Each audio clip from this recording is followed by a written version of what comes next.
ગુજરાતી લાઈવમાં આપનું સ્વાગત છે। ધોરાજીના મહેરબાન એડિશનલ ડિસ્ટ્રિક્ટ એન્ડ સેશન્સ જજ હાજી અલી હુસૈન મોહિબુલ્લા શેખ સાહેબે આરોપી ઇમરાન યુનુસ રહેવાસી રાજકોટ ઉંમર વર્ષ 24 વાળાને દુષ્કર્મના કેસમાં 20 વર્ષની સજા ફટકારી।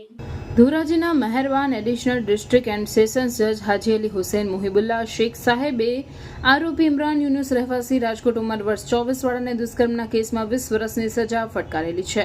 આખા કેસની વિગત એવી છે કે અગાઉ ઇકબાલ કાલિયા મેમન નામના ઉપલેટાના શખ્સ તેમની સાડી જે ભૂખ બનાર હતા તેમની સાથે આશરે 13 વર્ષની ઉંમરથી અવારનવાર દુષ્કર્મ કરતા હતા। તેમની સાથે 2 વખત ગર્ભપાત પણ કરાવેલો હતો, જે અંગે ધોરાજી સેશન્સ કોર્ટમાં કેસ રજીસ્ટર થયેલો હતો। ત્યારબાદ આ ભૂખ બનારને હાલના આરોપી ઇમરાન યુનુસ સજ્જાદ પોતાની સાથે લઈ ગયેલા હતા અને તેની સાથે 18 વર્ષથી નાની હોવાની માહિતી હોવા છતાં વારંવાર દુષ્કર્મ કરતા હતા। તેના પરિણામ સ્વરૂપે ભોગ બનનારને એક બાળકનો જન્મ થયો, જે બાળકનો મૃત જન્મ થયેલો અને તેની દફન વિધિ ઉપલેટા કબ્રસ્તાનમાં કરેલી હતી। ત્યારબાદ જેલમાંથી ઇકબાલ કાલિયાએ પોક્સો કોર્ટને ઉદ્દેશીને એક પત્ર લખેલો હતો અને કોગ્નિઝેબલ ઓફિસની માહિતી આપેલી હતી।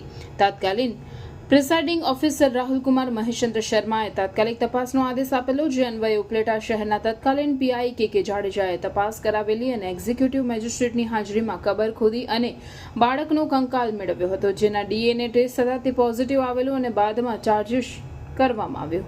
આરોપી ઇમરાન વિરુદ્ધ ચાર્જ પ્રેમ થતા ગુનો નોંધાયેલ અને સાયન્ટિફિક પુરાવાઓ ધ્યાને લેવામાં આવેલ અને ભોગ બનનારે પોતાની જુબાનીમાં જણાવેલ કે ઇકબાલ કાલિયા મેમણના સગા ઇમરાન યુનુસ સાથે મુલાકાત થયેલી અને તેમની સાથે પોતે જ્યારે નિરાશ્રિત હતા ત્યારે રહેતા હતા। ભોગ બનનારે એવું પણ જણાવેલ કે ઇમરાન સાથેના સંબંધના લીધે તેણીને એક મૃત બાળકનો જન્મ થયેલો અને તે ઉપલેટા કબ્રસ્તાનમાં દફન આવેલું હતું।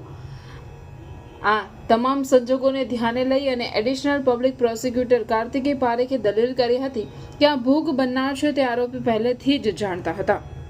આ કેસ રજીસ્ટર થયા બાદ નામદાર અદાલતે ભોગ બનનારની મરજી પૂછતા તેણી શેલ્ટર હોમમાં જવાની મરજી દર્શાવતા કાઠિયાવાડ નિરાશ્રિત બાલાશ્રમમાં તેણીને લઈ જવામાં આવેલ અને ત્યાં જ રાખવામાં આવેલ હતા। ભોગ બનનાર સાથે અગાઉના ઇકબાલ કાલિયાના દુષ્કર્મના લીધે એક નાનું બાળક પણ હતું અને ભોગ બનનારની આ દયનીય સ્થિતિનો દુરુપયોગ આરોપીએ પોતાના અંગત સ્વાર્થ માટે લીધો છે, તે હળવાશથી લઈ શકાય નહીં।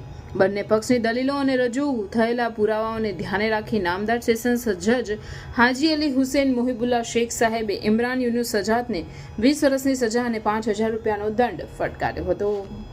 હું Kartikeya Parekh, additional public prosecutor Dhoraji.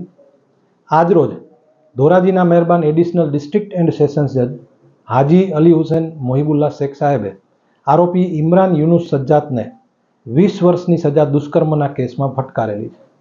બનાવની વિગત એવી છે કે આ કામના ભોગ બનનાર ઉપર અગાઉ પણ એક દુષ્કર્મ થયેલો અને એમાં આરોપી ઇકબાલ કાલિયા મેમણને જિંદગીના છેલ્લા શ્વાસ સુધી જેલમાં રાખવાની સજા થયેલી હતી। થોડું પૂર્વ ભૂમિકા જોઈએ તો ઇકબાલ કાલિયા મેમણ ભોગ બનનાર સાથે વારંવાર શરીર સંબંધ બાંધતો અને પ્રેગ્નન્સી રહી જાય તો ટર્મિનેટ કરાવી દેતો। એ દરમિયાન પ્રેગ્નન્સી એક વખત દવા ન લીધી અને રહી ગઈ, પછી તે અંગે ફરિયાદ થઈ। આ ફરિયાદમાં ઇકબાલ કાલિયા જેલમાં હતો અને એ દરમિયાન હાલના આરોપી ઇમરાન યુનુસ ભોગ બનનારના સાથે પરિચય કેળવેલ, મિત્રતા કેળવેલ અને તે મૂળ ઇકબાલનો સગો થતો હતો, એટલે ભોગ બનનારને લઈ ગયેલ અને તેની સાથે અવારનવાર દુષ્કર્મ ગુજારતો। સાથે સાથે ઇકબાલના દુષ્કર્મથી જન્મ થયેલું બાળક પણ ભોગ બનનારની સાથે હતું। એવામાં એક દિવસ ધોરાજી કોર્ટમાં ભોગ બનનાર હાજર હતા અને તત્કાલીન જજ શ્રી રાહુલ કુમાર શર્મા સાહેબે પ્રશ્ન પૂછેલ ભોગ બનનારને, તો ભોગ બનનારે શેલ્ટર હોમમાં જવાની તૈયારી દર્શાવેલ।